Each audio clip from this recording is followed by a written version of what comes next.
Hi y'all, welcome to Petite Viewer Crafts episode 31. I'm recording here today on January 27th, 2017. For this week, I have some finished objects, some works in progress, and a few more quilting projects. So let's get started. A lady is in my lap. You can kind of see her popping up occasionally. I just got back from a lunch meeting, so she's super needy and will be hanging out with me in my lap. Alrighty, so first up is finished objects. So first up is my Loch hat. So this is the matching set to go with my mittens that I finished. Was it last week? The week before last, I think it was. So this hat is knit up with Material Culture Fiber Arts in her white sage colorway. And the base is Mongolian base, which is a merino cashmere tencel base. It's super soft. I ended up knitting a adult size small medium, but I used smaller needles. So for the Loch pattern, it actually calls for a sport weight yarn, and the Mongolian base is actually a fingering weight yarn. I went down to a size 0 for the ribbing and a size 2 for the hat itself, and I think it calls for a size 2 on the ribbing and then like a size 4 for the hat on the original pattern. Going down the needle size, this ended up being about a child size hat. And it fits my head perfectly. It is a fitted cap, very warm, and it's so soft. And of course it matches my mittens.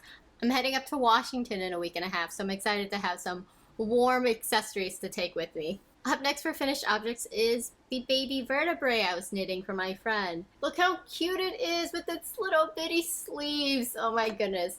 I ended up finishing the sweater in about an afternoon.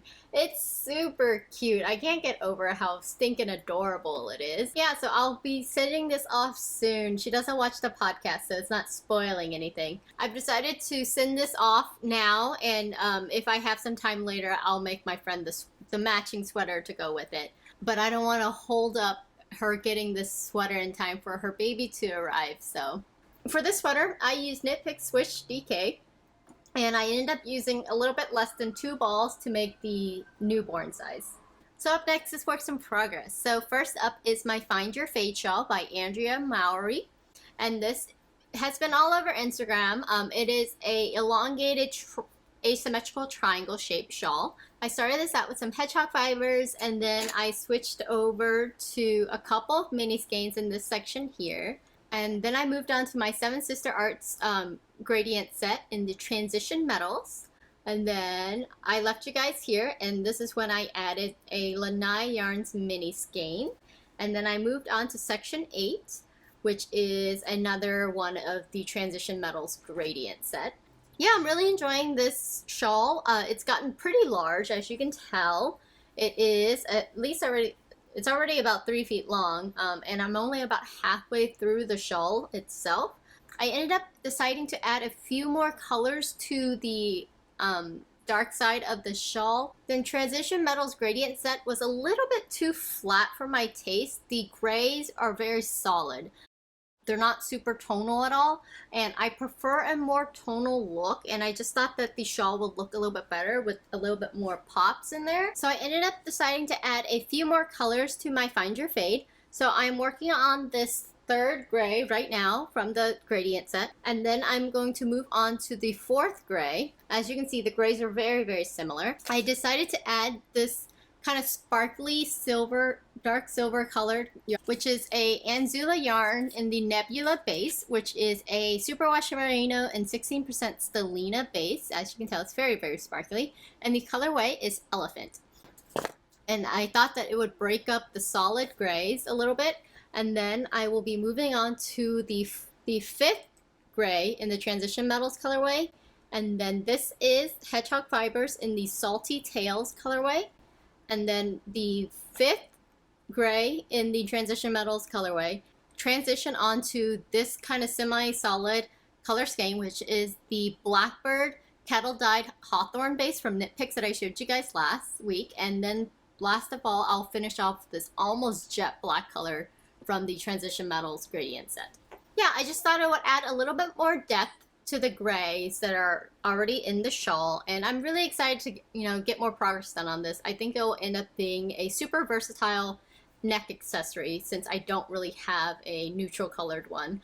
But yeah, I thought the sparkly Stellina base would be a lot more me than just like flat grays. So moving on, next up is another project that I casted on. I didn't really need to cast it on, but I was planning on going over to my local yarn store to do a little social knitting. I didn't have anything casted on with yarn that I purchased from their store since I already finished that giant poncho that I did. So I casted on a sweater. Well, really, I casted on the sleeve. So this is the Stasis Pullover. It is a Brooklyn Tweed collection pattern. I can't remember the author of the pattern. This is a bottom-up sweater pattern, which is new to me. I started off with the sleeves as kind of my gauge swatch since I didn't actually knit a swatch.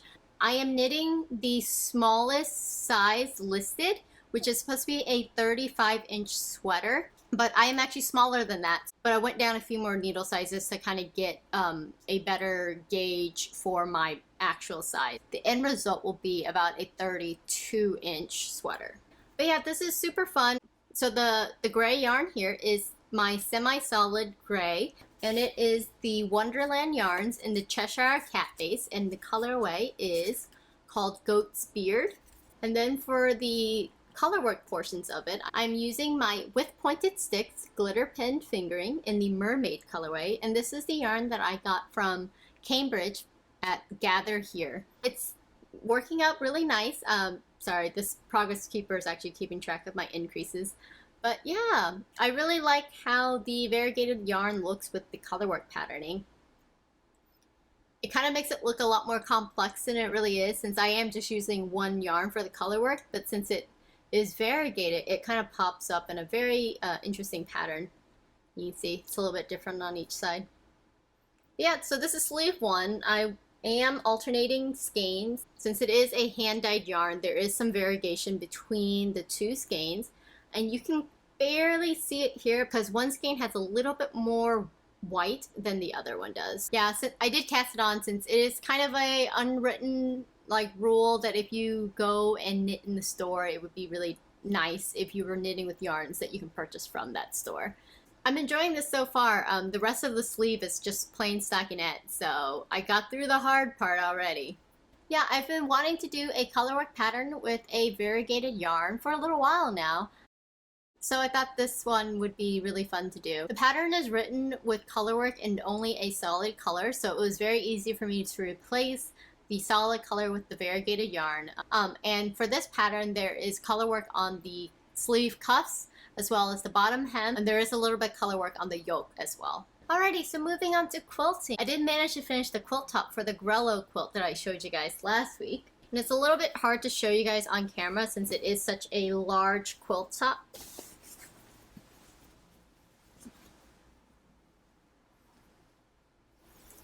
So that's about a quarter of it.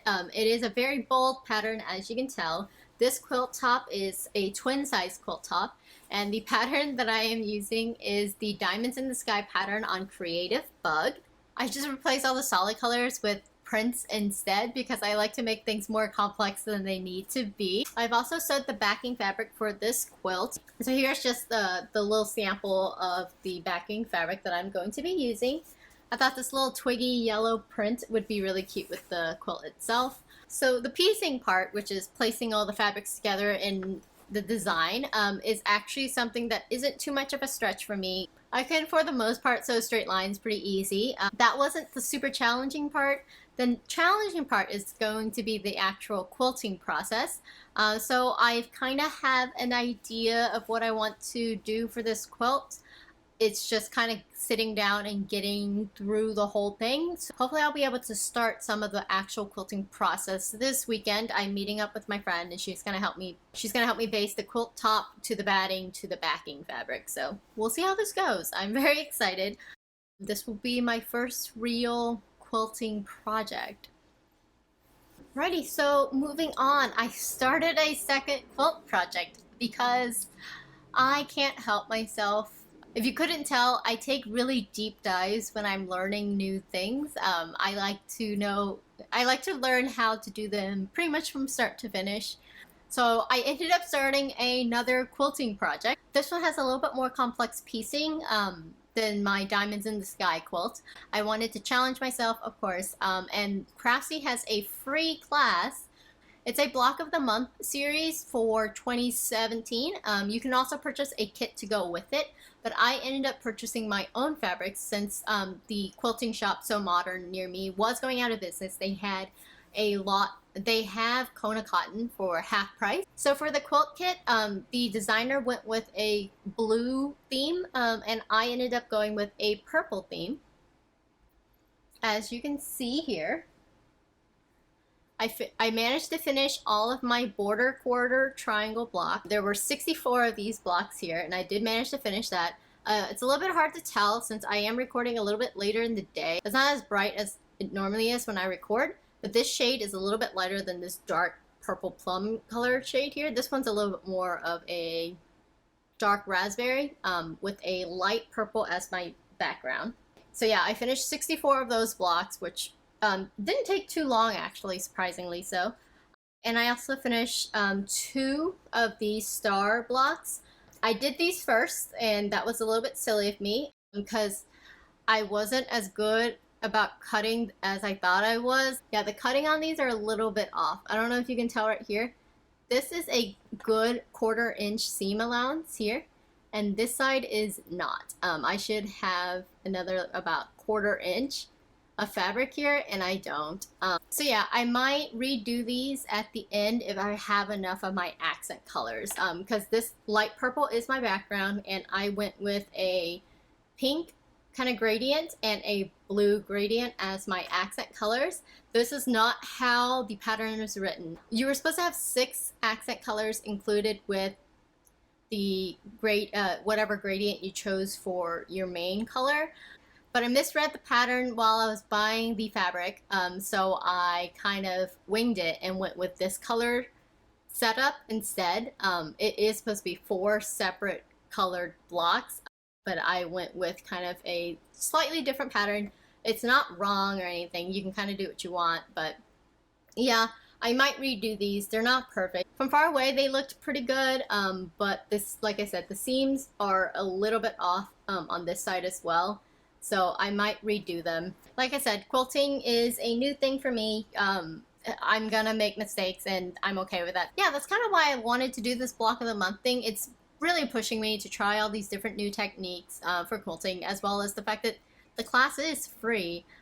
You just have to buy the materials themselves. So yeah, I'm enjoying the process so far. I'm moving on to working on my February blocks. Yeah, that's it for me this week. And yeah, if you guys are worried, I have a little wrist brace on my arm because I did another pottery class and I strained my wrist. I ended up making a mug, or at least started to make a mug. I have the cup shape. I need to add the handle later. But yeah, it went really well. I did strain my wrist. But going to the class the second time was a little bit easier than the first, so it's progress. I got a little bit more muscle memory on how to do everything, and I will make sure to stretch and not stress out and be so tense for class number 3. That's it for me this week. Thank you so much, you guys, for watching. As always, you can find me on Instagram as Petite Weaver, and we have a group over on Ravelry as well. Thank you so much for watching. I will talk to you guys next week. Bye! Say bye-bye? No. Someone's sleepy. Yeah, sweet girl. I know. You're tired.